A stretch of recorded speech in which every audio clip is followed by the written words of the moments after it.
Hey everyone, welcome to LimitLess Radiocast, episode 109. Chad and I are hanging out with Elijah Dorsey. He has been killing it in the competition circuits early this year. He has taken gold in the European IBJJF Championships, as well as gold in the East Coast trials of ADCC, where he will compete in the biggest tournament in the world in August of 2024. He's also a black belt under Lloyd Irvin. We get into some awesome organic conversations, so you guys just throw your headphones on, turn that volume up, sit back, relax, and enjoy the show. Hey everyone, this show is also being brought to you by Global Auto Detailing, located in North Canton, Ohio. They have interior services, exterior detailing services, complete detail services. You can get monthly memberships. You got to check these guys out. They are great at what they do. Warpath 55, located in Massillon, Ohio. Lanky Fight Gear, OldBonesTherapy.com, Thomas Webb of D. Hoff Realtors, Candry Law LLC, Magic City Brewing Company, M&H Beans Coffee Company,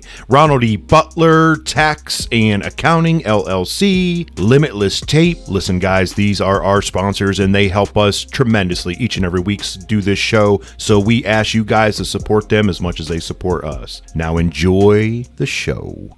What's up everybody? Welcome to the show. So Chad, this is really awesome. Reached out to Elijah Dorsey. He is a Brazilian Jiu-Jitsu black belt with Lloyd Irvin, under Lloyd Irvin. He's also been killing it on the competition scene. He is recently the European lightweight gold medal champion, as well as East Coast gold medalist, first place in the ADCC trials, where he will compete in the biggest tournament in the world in August of 2024. Elijah, thank you so much, man, for taking the time. Really appreciate it to hang out with Chad and I and talk jiu-jitsu and talk life, man. Thank you. Absolutely. Thanks for having me. When I think it all started when I liked the post of Jamil's seminar, and then Chad hit me up, and I was like, sure, I'll definitely join the podcast. And then he sent me some tape as well, and I was like, oh yeah, I need some tape. So that was really cool. Nice. That was really appreciate that. Yeah, for sure, man. Definitely. I we started this podcast, I don't know, Chad, was it 2021 is when we started? I think so. Yeah. Mm-hmm. And our goal is like to get as much jiu-jitsu information out there, people that can relate out there, like you're a professional. I'm a hobbyist, but there's still but we can still have great conversation about jiu-jitsu and about what the benefits are for it. So I think that was like why we named it Limitless too, is like, hey, you should be limitless in everything that you're doing. It doesn't have to be jiu-jitsu, guys. You know this out there. Everyone out there's listening. Yeah. I want to thank you guys too for tuning in as always. But as Elijah, it's hard. Super hard. Yeah. Jiu-jitsu is not easy. And you're experiencing that right now, man. Maybe this is probably the hardest stretch of competition you've been through so far. Yeah. I would say probably one of the hardest, because obviously the level is much higher than the color belts. It's like a whole different league when you get the black belt, because when you get the black belt, then you're a white belt again, just with the black thing on your waist. But yeah, it's a lot of mental games that you have to really prepare for. Like it's way different. The veterans, they definitely have a edge on like the mentality, the preparation, all that type of stuff that you don't really get at your color belts. That I definitely didn't have my color belts, so I was like learning, and then now just trying to. My first year at black belt, I was still learning. I had a pretty decent performance at Euros. I got third, but then at the other tournaments, I definitely wasn't as prepared as I should have been. I didn't come through and perform how I wanted to. But the second year, I definitely feel like I'm on a good trend. Starting with right after last year's Worlds, I started was competing still, and just trying to snowball effect it into a big snowball where I'm winning many titles. Yeah, nice. And you're on that path. And I mean, let's be honest, you probably took some attributes from all those matches and learned, right? Mm-hmm. Like you became better. I know it's cliche, you say it all the time, like Rome wasn't built in a day, like it's a building process. And I think if you're going to be a professional and you absorb that and you take that in, I try to teach my kids this, like if they lose in a sporting event or even have a bad grade on a test or, whatever, I'm like, listen, let's take that and learn. Let's take that as an opportunity to get good out of it and not take the bad out of it. That's eliminate that. So it seems like that's what you're doing. Like I was looking at, I was telling Chad before we started, I was looking at your Instagram. And I'm like, man, Elijah's been killing it. Like you could just see, like you just kept, and that's awesome. It's a blessing. That's huge. Like you've just keep building up, to be where you are now. And obviously let's be honest, any professional athlete, this is their goal, right? You're climbing that hill. You're trying to get to the top. And now you have an opportunity to compete at the highest level, the biggest competition in the world in August, which is going to be awesome. And obviously probably overwhelming. It's gotta be like, imagining, I don't know, there's gonna be 10,000 people there, right, Chad? Probably, yeah. I mean, I think they said like 14,000. 14,000 or something. Yeah, like something imagine, like that. Hey, my hands are getting sweaty now. Will you spend some like alone time like before that to try to absorb like just what's going to happen, or do you ever do that? Do you ever like meditate on the matches before, just out of curiosity? I try to always visualize, because visualization is always like very important before your matches. But yeah, just I'll listen to, like, I'm pretty sure like when the time comes, like when the camp really starts for ADCC, like this summer, like we're gonna do like a lot of training where we're gonna like simulate the crowd noises and everything. Oh, good. Okay. So like that'll get me into that feeling, get my adrenaline up, and then I'll have to like work on keeping my composure and stuff like that. But I'll like recently, I've always, or not always, but I've recently been trying to slow my heart rate down by like using breathing techniques and stuff like that. Oh, yep. Nothing I really like learned, but I'm just like trying to do, like, I like to kind of do things myself. So sure. Yeah, so I just been trying to like improvise and see what fits me for keeping my cool and keeping my composure, because when I start to lose myself and over rush everything, then that's when stuff starts to go bad. So I gotta keep myself composed and settle. Have you noticed a difference, Elijah, competing? So when you won trials, obviously, I think you played the spoiler a little bit, right? Because everybody thought Nicky Ryan was winning that. The way he had a great day going, and then you win. Have you noticed a difference since then? People like, they know who you are now, right? That kind of puts you. You know what I mean? Yeah. I think it definitely put me on the map a little bit more. A lot more, because ADCC scene is definitely a lot bigger. You can't show up at ADCC and everyone's like, who's that guy? He already won. Like, it's like, no, now we know crowd's gonna go crazy. So if they go crazy, then that's cool. But I still feel like I always try to have the underdog mentality. So which is good, to be quite honest. I mean, I think it puts you in a better mindset. I try to make it so like I have always something to prove. I never, and then, just something to prove, just like to, I don't even know what I'm trying to say, but just that underdog mentality, pretty much. Just pretty much that. Yeah. Sometimes people go in like, the underdog mentality is this way of going in knowing that you belong there, but knowing that other people have doubted you so much. And you go in, you have something to prove, not just to prove to other people. It's more proven to yourself, even more, that you belong there. Like that underdog mentality it's hard. People that don't ever experience it, or maybe they don't want to ever admit it. It's a fight with yourself. It's not really a fight with other people. The underdog mentality is a fight with yourself. You can either believe that you're the greatest in the world and the king and whatever you want, and walk out there and you do what you do, or you can go out there and you're going to have to learn to fight with yourself, not just your opponent. I mean, you can be like, I can beat this guy, no problem, but I got to beat myself first, because it's a mental game. Like you said, it's a mental game, Elijah. And Chad, this. I mean, anytime pick hobbyists that get into, a competition from white belt all the way up, it's a mental game for them. It's the first time they've competed, maybe, and everything. It's super hard. It's super stressful. Like it's because you don't have a team. you, in the sense of the word, they're not standing right there beside you doing it for you, and no one can. I can't come on the mat and help you. I can scream all I want, if I was your coach, but I can't help you. Like you have to do it. So it's a battle. Go ahead, Chad. I think that underdog mentality too, for some, I think the way Elijah fights or trains too, you go after the win, right? You want to finish somebody. So a lot of people get to that point where they're like, how do they say it? You're going after the winner. You're trying not to lose. You know what I mean? Some guys will just put the brakes on and kind of they'll be okay coasting to a victory or whatever. Where you're still going to go after it no matter what. Whether you're absolutely the underdog or you're the favorite, you're still going to get after it. Oh yeah, for sure. Yeah, definitely going back to what you said about like it's you versus yourself. Like for trials, I was like.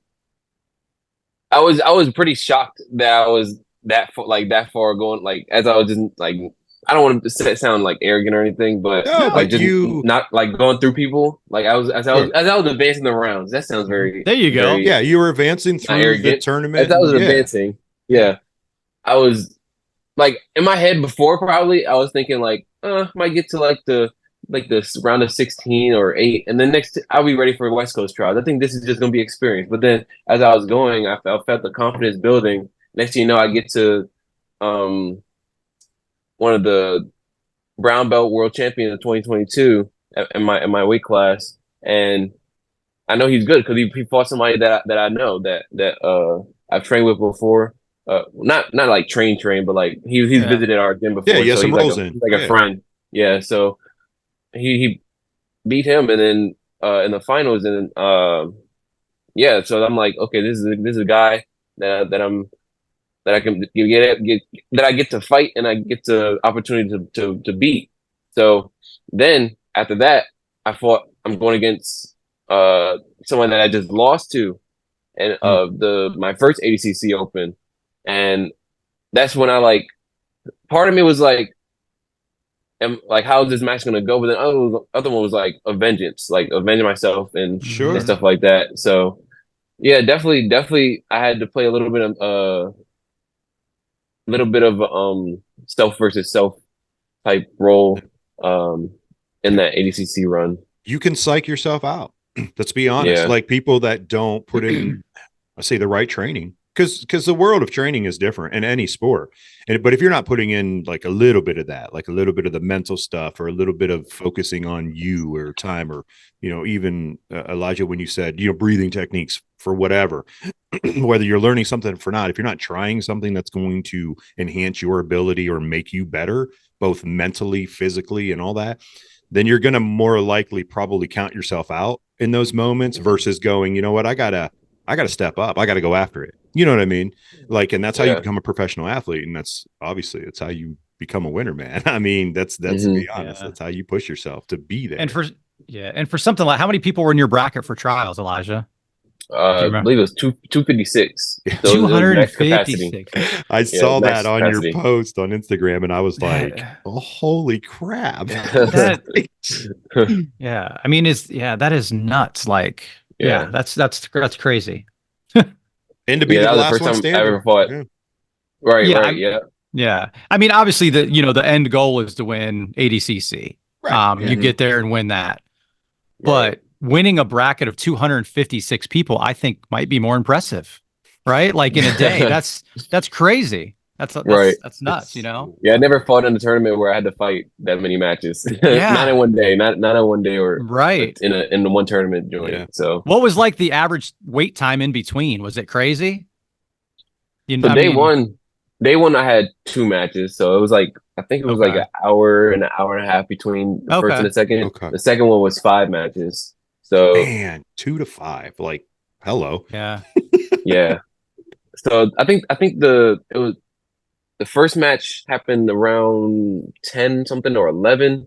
Yeah. And then it was probably about 40 minutes between each until the finals. Quarters. Oh, okay. And then between the quarters and the semis, it was a pretty lengthy period, like probably like an hour and a half. Okay.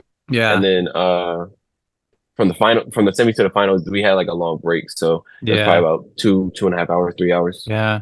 That's something you have to plan for too. I mean, is, cooling down and then warming back up and like getting back in that zone. And right. Yeah, that's a lot to deal with too, mentally and physically, I would think. Because once you're warm, you're like, let's just keep going. Right. Yeah. I mean, let's just keep going. So yeah. I did have a barn burner in my round of 16 match. that came down to like a real dog fight where we went out of bounds and everything. So I definitely need a break after that. Yeah, breaks are good. Breaks are good. Yeah. How'd you feel after both days were over? Like, did it take a few days to recover, or was it like, hey, I feel pretty good, it wasn't too bad? After that, I went right back to training. Right back to training. Good. Yeah, I probably took like one day of rest, but other than that, I think I was there the next day. I think I was back training the next day. So nice. Pretty much, yeah. My body didn't feel beat up or anything, but it was definitely. I think I didn't even take it in yet. Like it took a while for it to sink in. I bet. Yeah, it's a surreal moment, man. I mean, it's huge. It's something you've been. I mean, when did you start training in jiu-jitsu? I first started training jiu-jitsu when I was 7. See, there you go. I mean, and you're 7 years old. You have the opportunity. Your parents take you to a jiu-jitsu school, and look at that build. I mean, that's a ton. And there's so many athletes out there that want to be great, but they don't understand that process, or they don't want to put that work in, or they quit along the way. I mean, let's be honest, people fall off and that's okay. Maybe they're doing something else great and they're blessed to do something else and their path is different. That's okay. But like, it's a huge journey, man. So like where you're at, I mean, you're top of the echelon right now. You're going after it in August, it's really awesome I'm excited to watch you, man, to see. Yeah. Will you guys be there? I want to be there. Chad and I have jokes. I'm like, anyone out there listening to the show, you want to like? We need some press credentials, right? Yeah. We go talk to a bunch of people. We'd love to. Ohio to Vegas. Yeah, right. Extra red eye. That would be awesome. Yeah. Are you gonna? Go ahead, Chad. Sorry, Terry. No. Are you gonna keep competing up until ADCC? Are you gonna stop? When will you stop competing regularly to start prepping for ADCC? Is there a timeline? No. Probably just worlds, gi worlds. That'll be maybe the last one, and then I know in July they have Kids Pans, which is connected with Orlando Open and IBJJF. So like depending on what my coaches say. Yeah, for sure. Because that is only a few weeks before the ADCC Worlds, so they don't want like any risk of injury or anything. For sure, slow down the training. So it might just chill after, or not chill, but like not compete after the gi worlds, but definitely gi worlds. Definitely. And I love, I'm a gi guy by heart, right? So I mean, no gi is a necessary evil, but I shouldn't say it that way, but I love that you're still competing and you're still competing in the gi a lot, Right. So I think you can do both. And you can do both, and you can be successful at both. And I think there's a lot of that gi and no gi debate now, even more than ever, right? Guys that just do no gi. Sure. But I will say, obviously too, most of those guys came up doing gi, like Gordon, Craig, they're all black belts in the gi, which I think that gets forgotten about, right? Or they don't tell that whole story. Right. So, but obviously, you can be very successful at both. Doing both. Yeah, I think it's just more like the more that the where you get the money in the clickbaits and stuff like that comes from like debate and argument. So they always like to have that 100%. tension. So that's pretty much what it is. It's just money. Like we all know that Gordon, or the people that do know, they know that Gordon came up in the gi. Right. He was fighting at the Nagas just like us on the East Coast. Yeah. We had teammates fighting him at the Nagas in the gi and the no-gi. Craig Jones, we like have seen him in the bullpen fighting our teammates and stuff like that at purple belt and the gi at Worlds. So I mean, and it's the only way you're going to build this sport. Promoting both, talking about both, because you're going to have areas of the world that don't do no gi, they only do gi, or you're going to have the parts of the world that we're Midwestern Ohio. We're actually, I always say the East Coast. Like we're closer to the East than we are Midwest. Right. But we're called the Midwest. But like majority of all the academies in Ohio are all gi. They do know gi by far, yes. But their heart in where they mostly everyone shows up, you're in a gi, and then you have no gi training days. But I know out west, like more of it's no gi, and stuff like that. And that's fine. I love the aspect that everyone has an opportunity to do it all.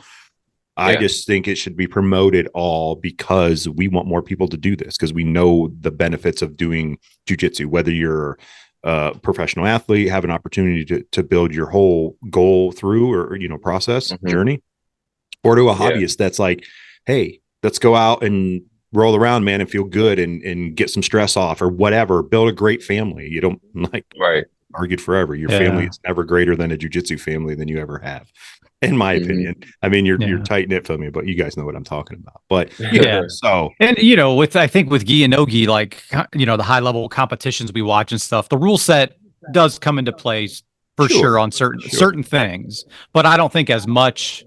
If you get two guys that want to do good jiu-jitsu and scrap, you're going to have good matches, whether it's gi or no gi, right? Right. Yeah, for sure. If yourself, you bring the Rotullo brothers or you bring Mika Galvao, it doesn't matter what you guys are wearing. It's going to be an exciting match. Right. Exactly. So I think you got to focus on that matchup more than just what they're wearing. I wish Who's Number One would do some gi matches. I think that would be they did before. I don't know why they stopped. I mean, I guess we just need to do a better job of promoting the gi and that's it's what, like you said, it's what's hot right now. It's what's talked about. So for sure, everything's the trend. Yeah. And you follow that money trail. You know what I mean?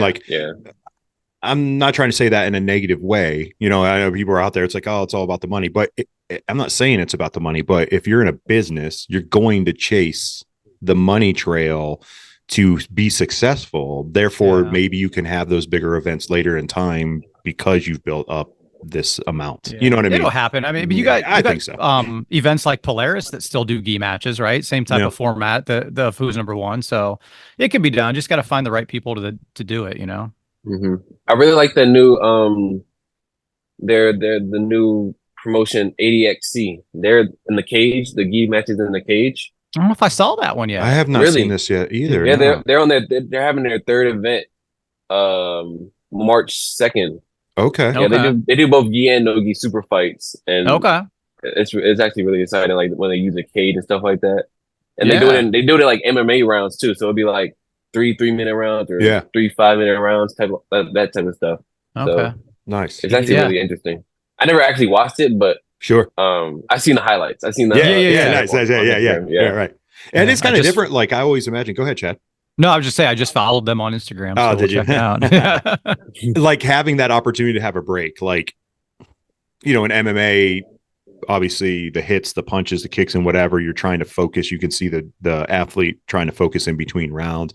Like if it was just jiu-jitsu, like you have an opportunity to sit down for 30 seconds or whatever, and you're trying to, your coach is screaming in your face, like you need to do this move or you need to, it's just like, it's got to be different, right? I mean, to have that opportunity and then knowing, oh, well, this match isn't over. I got to go back in there and start again. We're both standing, whatever, I like it though, from an entertainment standpoint, for sure. Yeah.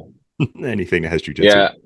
I got invited to it, but for a no-gi match, but I had to turn it down this time, but hopefully I'll be on there soon. I'll be on there soon.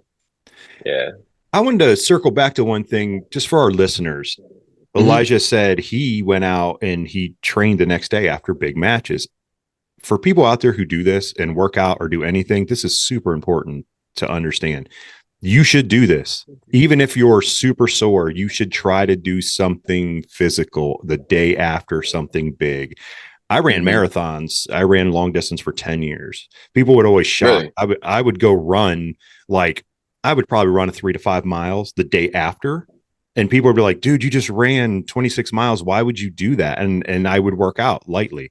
And I go, because like your body will start to tighten up, like just slowly. It wasn't intense. It was I was running, 12-minute miles the day after. Like I wasn't running my 8:30 miles. I was running 12 and I was just sloshing around, but your body feels so good after because it's still acclimated. It's still kind of going. And then you stay back and then you kind of go right back in your routine. It just kind of hit me earlier when you said that, Elijah, and I wanted to bring it back up to our listeners. Like if you're ever like, don't couch your day after, don't just chill out and couch, right? Try to do something, be active. So this kind of hit me. I was like, I'm going to hit back on that one. For sure. Yeah. I definitely know what you mean because like when I was a color belt, so we would be competing before Saturday and Sunday. So the next day we wouldn't be going home. We would be still at the tournaments and stuff like that. So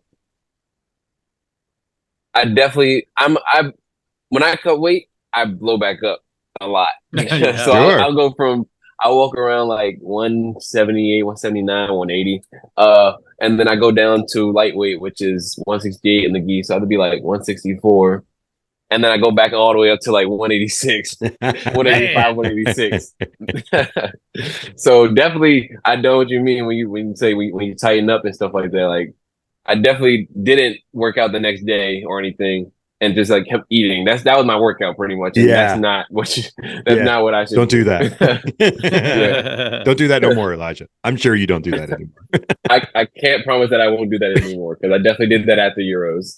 The one thing is though, and this is a side of and there is different levels of this, obviously, because you're professional. Let's be honest. You're professional. You have regimens. You have dietitians that are, that type of stuff. Like you're eating the right foods to build up. You're going to camps, all this type of stuff to build yourself up. And then it's kind of like, here's my cheat day. The day after, it's like, finally, I can eat whatever the heck I want. I don't have to like worry about it. No one's in my ear telling me, hey, you can't eat this or drink this or do whatever. So there is a different level, from a professional to, like myself as a hobbyist or whatnot. But so I want to say like, that to people, if you're like more of a professional side, like don't come after me and say, hey, I should be able to eat whatever I want the day after, because you can, because Elijah's going to work it right back off.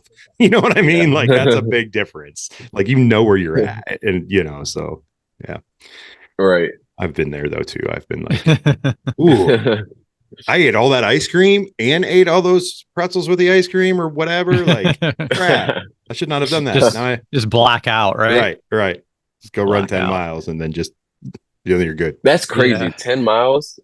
So I do not like, I like running. I like running, but I don't like running on treadmills. So that's usually what I do. It was it was interesting. So I ran track. I played sports in school and whatnot. I hated long distance. I was a sprinter.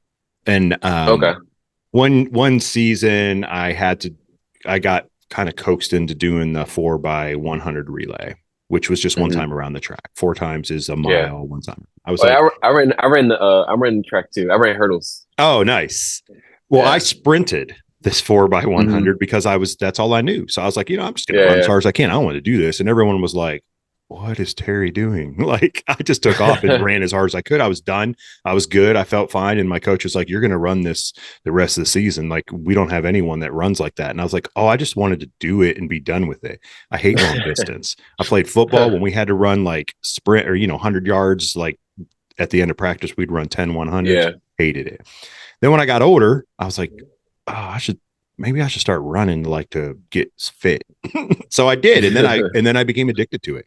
And I started just like, I won a race at a 5K, which is just 3 miles, 3.2. And I was like, ooh, I wonder if I can get better at this. So then I just kept doing it. And then I started training all the time. Then I added weightlifting in, and around 32 years old to around about 31, because I started jiu-jitsu at about 42. Because when I started jiu-jitsu, I stopped running because I was like, running doesn't do anything for you. After being a white belt in there. And I was like, oh, I'm going to die after like 6 minutes of some heavy guy like on top of me. And I'm trying to get out from under this guy. I was like, Chad, running doesn't do anything. He's like, no, it's like no cardio. You'll build your cardio in here. Now, did it help? Honestly, yes, it did a little bit. But it was nothing like, 26 miles. And that's what happened to me. I just got addicted. I just wanted to do more. I would run a half marathon and go, that was easy. I can do more than this. And then so I just started building up. I almost was going to do ultras. And And then I started doing jiu-jitsu, so I didn't do ultras, because ultras are like 50 miles, you just keep running, or you can run 100 miles, you just keep running, and it takes their stations and stuff. So I'm glad I didn't.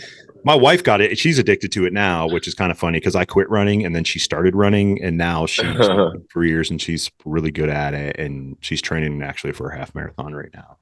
So nice. Yeah, marathons are, if you're going to do them, people, because we have some people at the gym now that run more than I think they did in the past. Yeah. So how long does it usually take for you to do the marathon? So my best time is 3:35, around there, like I think it was like 3:34:52, I think was like right around where I finished. I'd have to look back. My fastest 5K I did in 21 minutes. And then moving, huh? Yeah. Right. You get to a point to where you want to know if you can push yourself harder. An hour and 42 minutes is my fastest half. I mean, it's kind of like anything, right, Terry? I mean, you hit a goal or whatever, and you're like, can I do that faster? Yeah. Can I do? It's like I started lifting weights last year. There you go. Oh, I want to lift more. Yeah. You get, and it's the confidence that goes with that too. And Chad just hit a PR yesterday, man. Like you just hit a benching PR yesterday, which was awesome, and that's what you end up doing. Yeah. Elijah, you're competing at the highest level. This is a fight against yourself. This is what I'm talking about earlier in the show. Like I compete against myself. Yes, I do compete against my components at everything I kind of do. I love competition, but it's a fight with me first. Like when you're running or doing anything lifting, it's not about someone else. Like, because you got to do it. Like you're the person doing it. I trained for a year to do fingertip pull-ups because I wanted to see if I can do them. Like I watched a professional rock climber, Alex Hanold. If anyone out there knows who Alex is, he's a really professional. He did free solo, so he does El Cap in California. He climbs it with no ropes, no nothing, all free solo from the bottom. It's a documentary. It's super intense. I watched it, and I did a lot of pull-ups always before, and I was like, he's grabbing like rocks like this big, like pebbles with his fingers and just going. I was like, is that possible? Like I'm bigger than he is. So I started doing it, and then I just kept practicing and kept doing finger stuff all the time. And then I was able to do them, and I could do some finger pull-ups, and then I moved on to something else. Jiu-jitsu. Your grip's gotta be good. Yes. And that I can tell your grips are good. People compliment me in the gym. They're like, dude, you have ridiculous grips. And I'm like, it's the one thing that didn't go away. I mess with these like all day. Like literally these are in my hands. Like I have a metal one, but these are just like finger things. And when I'm here, I work from home. I have them all the time. I've broken the metal ones, like the squeeze ones. They've snapped on me. Just from using them, not bragging or anything. Like if people give me crap at the gym if I ever mention that kind of stuff, but it's like this is what happens. Like you just squeeze and hold it, and then if you keep doing it, it eventually gives out. And get better. That's a major flex right there. Yes, it's a major flex. I know. Considering when I started jiu-jitsu, I gripped so hard that the lactic acid would build up in my forearms, and I couldn't like close my hands. And Chad would tease me like, "Dude, you're grabbing on too hard." And I was like, "But I'm gonna die! Like I'm gonna die if I don't hold on to this guy." Yeah, because I knew nothing. Yeah. Elijah? Do you do any like strength and conditioning or weights, or what do you do for that side of things? Yeah. So. Usually my schedule is for strength and conditioning is 7 a.m. to like 9 a.m. Monday through Thursday. Right now I haven't been working out right now because of I have a wrist injury. So I haven't been working out at all right now. But as soon as I heal up, then I'll be back on the Monday through Thursday. And I think he switched it to 8 a.m. now. So 8 a.m. to whatever. I have to ask you a real quick question. Are you a Chicago Bulls fan? No. Oh, I just see the Bull. I see the Bulls in the picture back here behind you. Oh, yeah. So in middle school, I was in art class, and our assignment was to draw something. Okay. And I drew the logo, the Bulls logo, because I thought it was the easiest logo to draw. Oh, and okay. I mean, I like the Bulls. I like Derrick Rose and stuff like that, like back at the time. So Yeah, I drew Elijah's that like, logo. why I are drew you the asking logo. me this question? I'm like, see this bowl in the background? I was like, I gotta ask him. Yeah, like, I just seen it that it was right there. it's like maybe he's a Bulls fan, and he's like, hey, I'm gonna have my art. You guys can buy that art for $99.99. Yes, yes. Right here. This is original. I'll post it on eBay today. There you go. Yeah. That's awesome. That's cool. I'm glad you still have it, man. I mean, that's good that you still have it. That's a new one. That's Oh, a new it one. is? I actually okay. don't know where my art book is. So I just Oh. I think like a few months ago, I was just bored. Doodling, so I was messing. Like, all right. yeah, let me just do it again. Yeah. And it came out pretty good. Yeah. Do you like art? I mean, is it like is it a passion? No, it's not. I want to get more into it. Okay. That way I'm not always on my phone and hurting my eyes and stuff like that. And then it builds like hand-eye coordination as well. So Yep. I definitely want to start doing it, but I just got to actually commit to it. I'm probably going to be on my phone today a lot. So It's all right. It's all right. I was going to add, well, if you like add it to your passion, what's your other passions besides jiu-jitsu? Do you have any others? He's like, no, I'm a I like all professional sports. athlete. I like all sports. If I had to pick one sport, really, like to watch one sport for the rest of my life, it'll be football. Nice. Yeah. Okay. It'll be football. So football is my number one. That's my number one thing. I like video games. I like going out. I like bowling. I like going to the movies. Bowling is really competitive with me, my family, and my friends at the school, at the academy. Nice. And yeah, it gets really intense. So anything competition wise, pretty much. Video games, bowling, basketball, like playing basketball, going to the park playing basketball, all that type of stuff. Nice. Yeah. Nice. Who's your favorite football team? Commanders. Okay. Redskins. Yeah. Redskins, Commanders, you know. Yeah. Yeah. But I still say Redskins. I mean, hey, because I know what the origin is. So yeah. And if that's what you know, like, so we're from Ohio, so you know, Cleveland baseball team changed their name to the Guardians. Right. I will always say the Indians, like Cleveland Indians. Like I have Indians gear still. I'm sure Chad, you probably the same. Like, yeah. If someone's like, I'm like, oh, the Cleveland Indians game, like, and they're like, no, it's the Guardians. I'm like, I know, guys, but it's so hard for me. Like, I'm not trying to be mean or disrespectful to anybody. It's not, yeah. But that's what was built. I wonder how. I was thinking this during the Super Bowl. The Chiefs are still the Chiefs. Is that not offensive? I don't know how to say that. You know what I'm saying? I don't know where. I'm sure there are where the line is. Sure. You know, and you still have the Braves, and you know. Yeah, I've heard people like speculating about their names and stuff like that, but it's not even like the people. It's not even the Indians or the Native Americans that are the main ones complaining. That's the thing for me. Like they're not the ones that are complaining. It's everyone else that aren't. They're not. They have no skin in the game, right?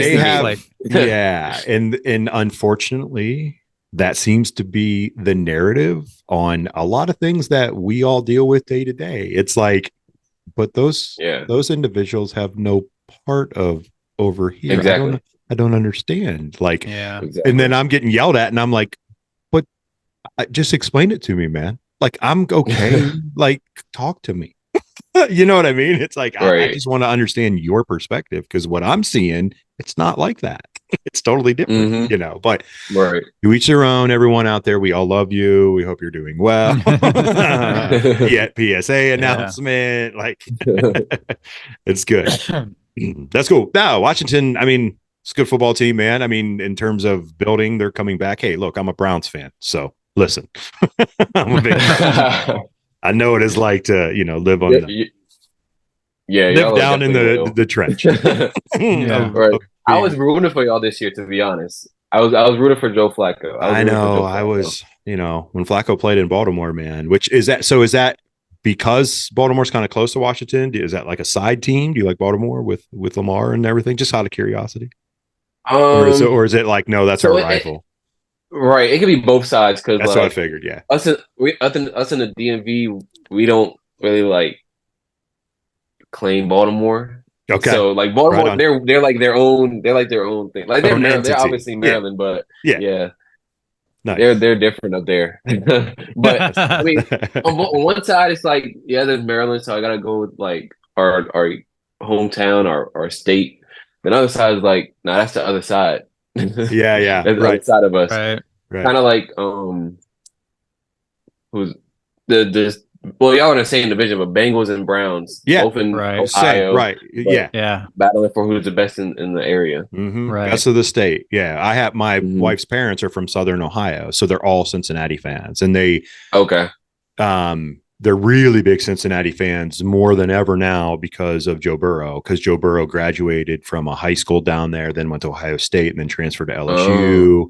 So, when you go down there, if I have any Brown stuff on, they're all like, oh, like before they didn't really say too much. They were just like, oh, whatever. But now, he's from, Joe Burrow's from a small town in Southern Ohio, right up the street from where my wife grew up. And it's kind of funny now because everyone down there, they're like, oh, Cincinnati's so much better. And then I joke now because I'm like, what happened? I'm like, Joe can't get on the field, guys. I'm like, Joe's not on the field. And he's a great young man. He's awesome. He's just going through some trials and tribulations. And I pray for him all the time and hope that he gets back on the field at a high level because he deserves everything.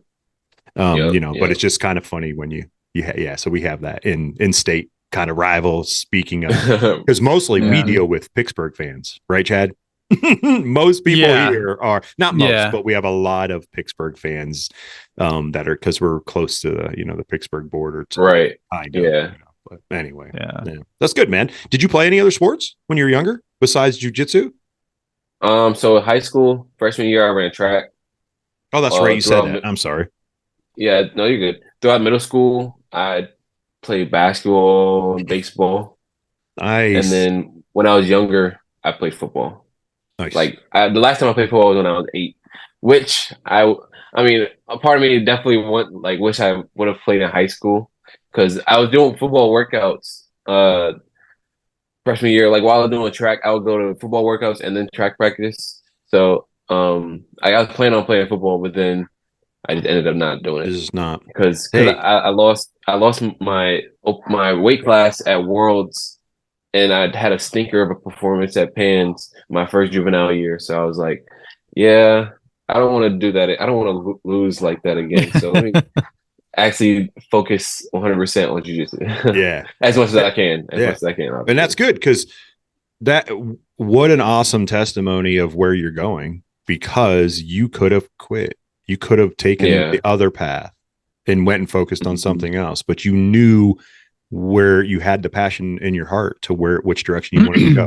You know what I mean? Like, right. Yeah. I had a stinker of a competition. I want to win. So this is what I got to do. You got to make sacrifices. Try to explain to my 10-year-old son.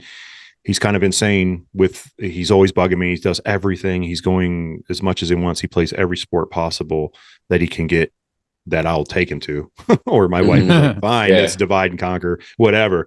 And that's all he always is like, I just want to be so great, Dad. All I want to be is so great. And I'm like, it's going to be the hardest thing you ever did in your life, because you're going to have to make decisions that are going to impact you throughout. So I'm like, just keep praying and keep doing what you're doing, and we'll, working through it. So, good on you, man, Elijah, for making that decision and having good influences around you going, I don't want to stink. I want to win. Yeah. And you hit it, Terry. You hit it, Terry. Having good people and a good team around you, as much as jiu-jitsu is an individual sport, you got to put up, right? You're the one that has to show up. But you said it earlier. I asked you when you were going to taper down on competitions. You kind of said, well, whenever my coaches tell me, right? And I think that's so huge for people to hear, is you got to listen to your coaches no matter what level you are on. Last year's we had that cancer awareness event that I told you about. And 2 years ago, we had John Carlo come, and it was right after he won ADCC. Perfect timing, right? And he did a Q&A, and there was like 4 questions in a row. He answered whatever John tells me to do. So somebody at that level that just won the Super Bowl of grappling is saying, I listen to my coaches. Yeah. And I mean, it's so big, no matter how big you get for whatever you're doing, listen to the people that helped get you there. Right. Exactly. Yep. Yeah. That's exactly what I was going to say. Hit on the nail. And they're a huge influence of why you are there. Both love, challenging you, pushing you, encouraging you, all that stuff. I've talked about it. Chad knows this. Everyone that listens to this show all the time. There's only so many seats at your table. and those seats need to be filled up. And unfortunately, sometimes people have to be eliminated from that table because they're not bringing anything to the table. People don't like to hear that, like, oh, you're arrogant and you shouldn't say it like that. But let's be honest, in this life that we walk, there are people that you don't need at that table because they're not doing anything for you. They're not bringing, and you're not doing anything for them. You know what I mean? This is a whole, when I say a table, my involvement in that table is just as much as those people are sitting. I'm pouring into them as much as they're pouring into me, you know? So it's important for people to get that. And if you're going to be a professional or you want to be, then that table, you better get set so you can build your future with those people to keep going and keep doing what you're doing. And it sounds like, my man Elijah, you have a great table of people, because look where you're at, man. Like, look what you're doing right now versus, like you said, you could have, or like I said, you could have quit when you were younger. You had something, or you could quit anytime. If you go and lose, you could quit, but you're not going to. This is not in your heart. It's not in your mind, you know, and that's good. That's what we need. Those type of people obviously are role models for younger people, younger jiu-jitsu people, to show them, because it's hard, you know, when you don't have you have a team around you, but not a team that everybody sees. Yeah, exactly. Yeah. I think one of the main things that kept me in jiu-jitsu and made me eliminate doing other sports and focus on jiu-jitsu was teammates, because the bond that we built from when I first started at 7 or 6. I really started martial arts at 6, but then jiu-jitsu at 7. So bond that I built at 6 years old till I was 15, 16. That's what kept me there. The support, the love, the laughter, the arguments, everything. I couldn't live without it. And yeah, without them, I wouldn't be where I am right now, and I couldn't imagine where I would be. I mean, I could imagine.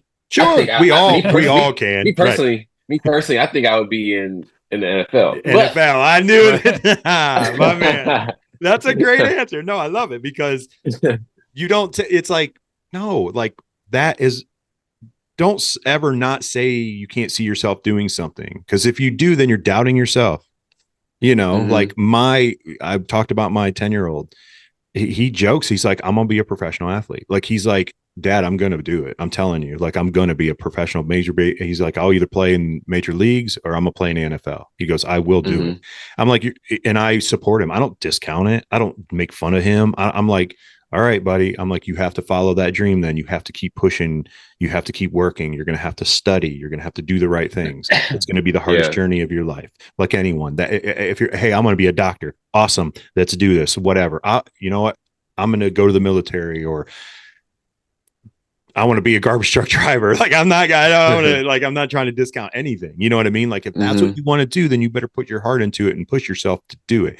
So, like, by you saying, Elijah, like, I could see myself in the NFL if I wasn't a professional grappler. That's awesome, because you're not doubting yourself. Don't doubt yourself. You know what I mean? Like, we live in a world where too many people do that. You said you're going to be on your phone. You know how much negative stuff that you see, like if you're on screen time, like you probably can weigh that, can bring you down, you can feel aggravated, you can, you know, all that kind of stuff when you're looking at that. Look at positive stuff. Right. Picturing yourself getting your hand raised at ADCC 2024 in August. That Chad and I want to go to. Anyone out there that would get these guys out there, guys. I've probably promoted it ever since like 2 years ago. Like, every time on the show, if we have anyone that's competing on the show, I'm like, hey, if anyone's listening out there and you would love to have 2 people that are really nice guys, we don't treat anyone badly. We try to be very, very courtesy and nice to people, because it's important, and that's who we are. Yeah. What I was going to say, Terry, you both can answer or talk about this, is we always talk about dropping your ego in jiu-jitsu, right? And everything. But also, I feel like a healthy ego is a good thing, right? Like, it is 100%. Yeah. I think a healthy ego is vital to your day-to-day operations and everything you do. Go ahead, Chad. Yeah. No, I mean, I think you know, at some point you have to have that little bit of, you know, swagger to like, I'm going to win this. I'm going to ADCC. And like, when you're going into, in August, you're going to be in that zone, right? Like, this is my time. Right. You know, so for sure. I think you got to have a little bit of an ego. Yeah, for sure. A good ego. ego or confidence. Confidence, yeah, confidence. whatever you want to call it. Yeah, you gotta know that you put the time in, and that you put the work in to be here and to win this. So yeah. As long as it's not arrogance, which is pretty much like, oh, I'm just me, so I'm just gonna go out here and do whatever. But like it's more like, I know what I've done, I know what I've been through to get to this point, and I know that if I go out there and do what I do, then I can win this, or then I will win this. Yep. So 100%. Definitely gotta keep yourself in a positive mindset. Yeah, have a little swagger. Maybe a little arrogance sometimes to get to promote and stuff like that. But yeah, it definitely is essential. You got to have confidence in yourself and visualize this. Like I said before, visualize yourself at the top. Yeah, you have to. It's super vital. It's a vital to anything you do. If you're not visualizing yourself being the best of the best at anything that you're doing, then you're discounting yourself. So why are you on that journey? Why did you waste your time to be on that journey? Chad, you're 100% right. You got to walk in and have a little bit of ego sometimes. You got to have a little bit of arrogance sometimes, not in an anger or projecting onto somebody else. But in the fact that I belong here. I earned this spot. I'm good. I'm really good at this. You know what I mean? Like that kind of stuff. Like, and you know what? If you think your opponents or teams you're going to compete against, if you're in any kind of competition in your life, another coworker, if you don't think they're not thinking that, then you're out. You're out of the game already. Yeah. You've been beaten before you've even tried, because they're going to be thinking the same exact thing if they're any kind of competitor in anything that they're doing. You know, it's vital, man. I mean, it's good. It's a great question too. I mean, it's a great thing that I think people don't really think about too much. They're like, oh, you can't be chest out, puff, whatever, you know, can't do that. No, actually you can a little bit, you know, but do it in the right ways. Like you're going to go out, Elijah, and ADCC, you're going to go high level, compete, get your hand raised. But if I pray and hope that you do, but if that isn't at that time, it's not like you're going to turn around and be super angry at that person. Like you're going to move on. It's going to be in the moment for sure. It's going to be take time to process anybody. You've had those stinkers. You know what I mean? Your arm didn't get raised, but at the same time, it's like, all right, I tried as hard as I can. And you know, they were arrogant a little bit and I was arrogant in the match too. I mean, come on, you're fighting one another, especially in jiu-jitsu, you know? Yeah. But it's good. I did want to ask you, I don't know, because I'm only a blue belt in Brazilian Jiu-Jitsu, so I don't know if this is a specific move, but every time I see you take the back, man, like you pull the arm behind the head and do almost like this different type of arm bar, and I'm like, is there a specific name for this? Because it's really awesome. So it's funny you say that. I don't know if you saw what Klingerman posted today, and I sent it to Elijah already. Klingerman posted a little instructional and crediting Elijah to this. So, really? Okay. James called it the Thunderlock and the Careless Whisper. I like the whisper one. Yeah. So there's this guy, I think trained at 10th Planet. He said that he did like a instructional, or not instructional, but like a video about it, and it's on Flow. I'd never seen the video, so I didn't know the name was Thunderlock. Yeah. I mean, names change all the time. Yeah. So, by far. Yeah. I'm still going to go by like the Dorsey lock or the breakfast lock or right on. Something like that. So just like how in the Darce choke, that's actually a Nogi Bravo choke. So, yeah. So, I mean, you can say either or.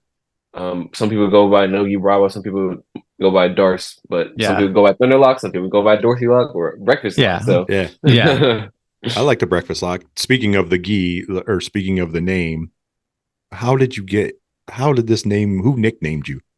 Big Breakfast. The Big Breakfast. Did he? Oh, did he? Yeah. Oh, nice. Okay.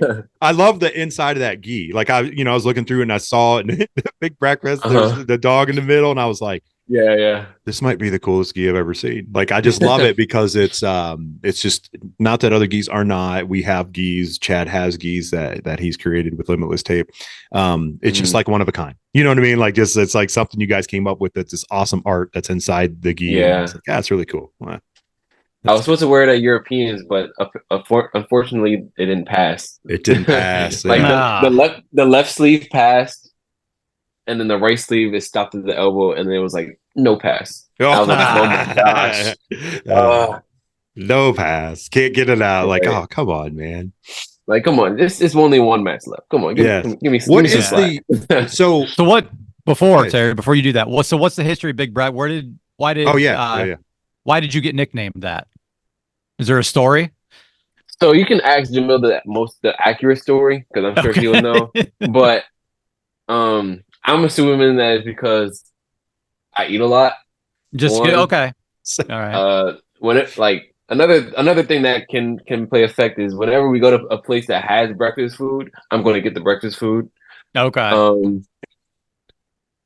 Whenever I eat, so we'll like always travel as a team to go to tournaments and stuff like that. So we have older kids, younger kids, and then adults as well. But anyways, even from a young age, I would eat my food, and then I'll be just hovering and waiting for somebody to throw the towel or wave the towel. My man, I'll be like, "You want that?" And I get it. Boom.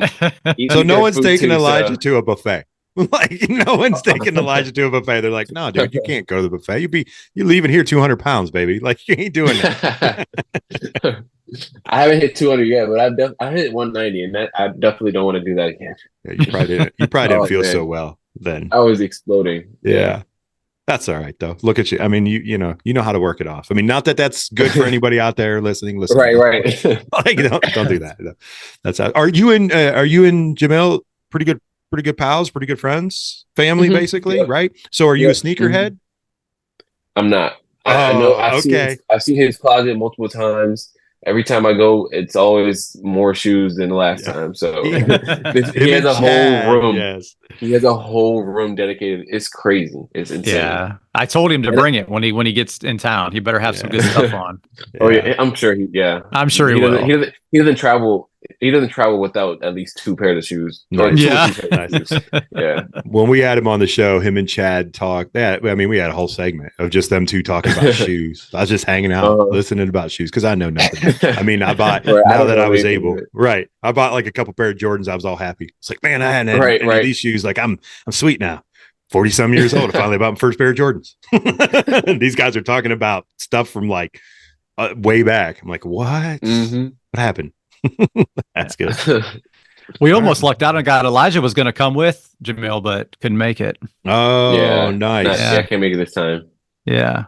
Well, hopefully there'll be a time in the future, my friend, that you'll be able to come in. And well, we're trying. I'm trying to get in his ear. We'll do the cancer awareness event this year. Oh, there you go. Yeah. Nice.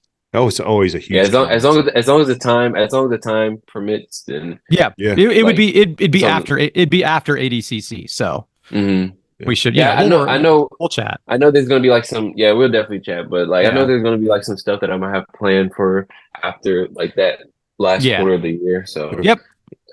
We'll see what we can do. Like a world tour to show off his gold medal. ADCC gold medal. For first place. Yeah, I don't know anyone else that's in that division either. Who's all in that division? Who will all be in your division? I think that's the most stacked division, to be honest. Which is the even more hungry I am to win that. So sure. So is this 77, right? 77 kilograms. Yeah, 7 kilos. 77 or kilos. You got Cade, you got JT Torres, you got Mika, who I'm sure is going to get invited. You got Kenta. Iwamoto, who else won? Tommy Langacker just won trials. Oh yeah. So that's a match I definitely want back. What else? Who else? I mean, that's enough right there. It's stacked, right? I mean, Joseph Chen. Joseph Chen. He won the first Europeans. Joseph, and then we'll see who gets invited. I didn't know JT was in that weight. They just announced it today. Oh, okay, Yeah, okay. but yeah, he won twice. He won twice at at this weight. Yeah, he's a phenomenal grappler. I mean, let me be honest. Everyone that's in there, all of you are phenomenal grapplers. It's just going to take, you know this, you've done this long enough. It's the moment. It's that one who's going to, I hate to say it, who's going to make the mistake. I don't want it to be a mistake, but let's be honest, when you guys are at this high level, that's how this goes. When you watch those matches, it's like, who is going to not do what they shouldn't do? And who's going to capitalize on it? You know what I mean? Like, you got to capitalize on it. And when you're at this high level, one-on-one, that's what it is, man. Yeah. I wonder what weight class Dante is going to do. Is he going to stick at 77? Because I don't think he can do the next one down. Because he's been competing at 55. You're right. Yeah, I think he's going to be doing 77. Sure he's going to be doing 77. Yeah, so because what's the next one down is 66, right? Yeah, that's 145. He ain't doing that. No, not 3 days in a row. That's not happening. It's a huge jump. Didn't they add a level for the girls this year? For women's. For women, yeah. Which I thought was awesome. That gives obviously get more women into it, give them the opportunity to be able to compete too, and to break that up, not forcing some smaller that heavier women. Because the heavier weight class, it's crazy. It's insane. I mean, you saw some smaller ladies taking on some really, really big ladies that are super good, obviously, but you're just like, what am I watching? Like David versus Goliath here. It's like, what's going on, man? Literally. So, but it's cool.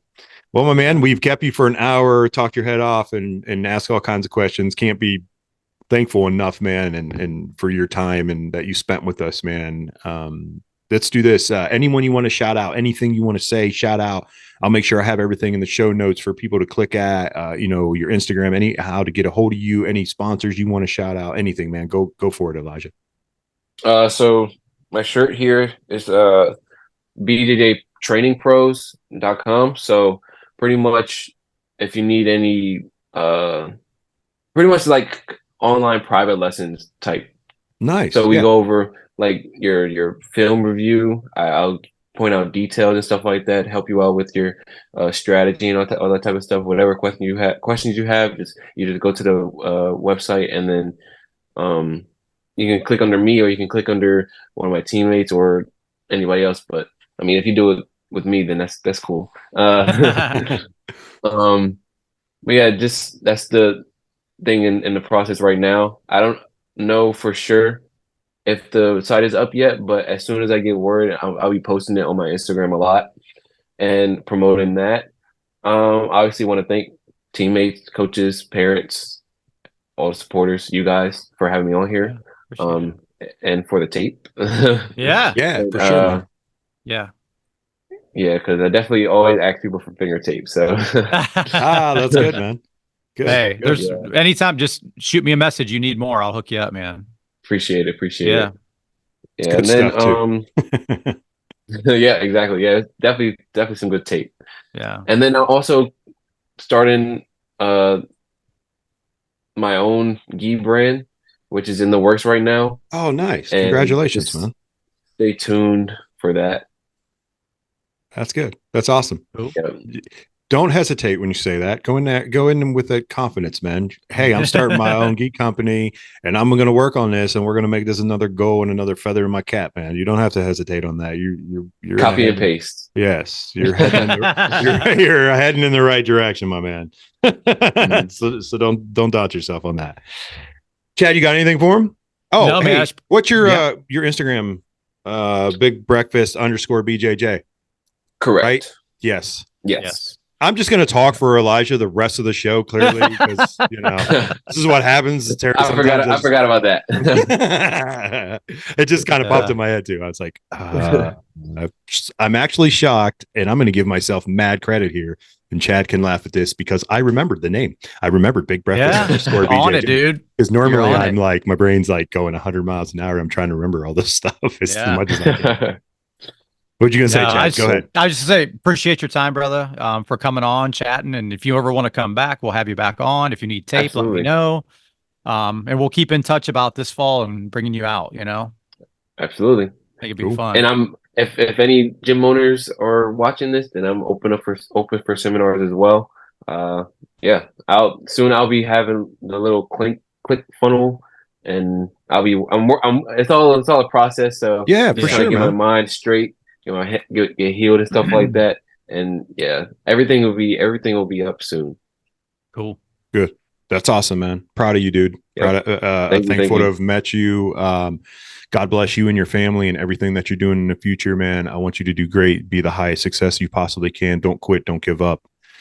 You know, be limitless in everything that you're doing. Yes, sir. Like everyone out there listening, man, we appreciate all you guys tuning in each and every week for Chad and I to, have the opportunity to talk to amazing guests. Check out our sponsors as well. Each and every week they help us, do this show and have great people on like Elijah to talk about great jiu-jitsu and life in general, man. So thank all you guys too as well. Until next week, my friends, we will see you. Right, Chad?